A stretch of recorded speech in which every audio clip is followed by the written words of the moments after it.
Khalid ibn Walid is the warrior's warrior. In human history, there have only been two people who fit into his category, him and another guy named Thutmose III. In the West, we talk about Robert E. Lee or Erwin Rommel, or we talk about Alexander the Great or Julius Caesar. And it's true that all four of those guys were really amazing generals and really amazing at, getting into a bad battle situation and pulling it off. Khalid ibn Walid and Thutmose III were never defeated. All the guys I just mentioned were defeated at one point. Alexander the Great wasn't, but Alexander the Great didn't have the kind of wins that these guys had. Khalid ibn Walid is the kind of general who leads from the front. The first battle against the Persians, he pulls up his army. The Persians line up their army, and the first thing this is the way Arabs like to fight. The first thing they would do is they would pick a champion, and he would go out in between the two armies, so he was close enough to the enemy army, and he would shout impromptu poetry. And the belief was that if your poetry was good enough, the other side should surrender. They should quit the battle. You could win the battle with poetry. And the Persians, of course, didn't have that as part of their culture, so they don't send the guy back. But that's the first thing that happens. The guy goes over and shouts poetry, impromptu poetry at the Persians. And they're like, what the hell is this?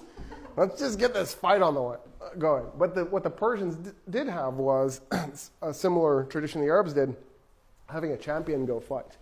And Khalid ibn Walid decides he's his own champion, and the Persian general goes, well, I got to go if he's going, right? He's got to be general against general.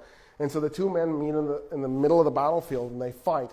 And the thinking is if that fight is heroic enough between the champions, you should just call it. The other side should. So there's a way to avoid battle, either through poetry or a good champion fight.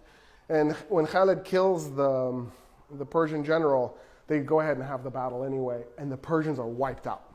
Khalid invaded with 15,000 men, and he wipes out somewhere around 20,000 Persian soldiers with maybe just a few tens of casualties. It's an unbelievable battle because the Persians not only outnumber him, but they're better equipped. They have more armor, more technology.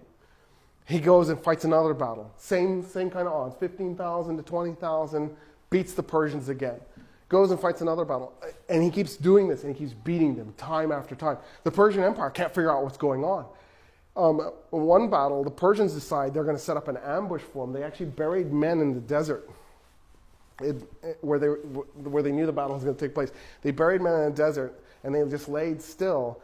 And when Khalid came out to fight his champion, the men in the desert popped up, and they attacked. And he ended up fighting, I think it was like 15 men. So it was just him against 15 men. And one of his soldiers, who was next to him when this happens, goes, "This isn't fair." And so he runs and joins Khalid, and the two men together kill the 15 men. They wipe them out.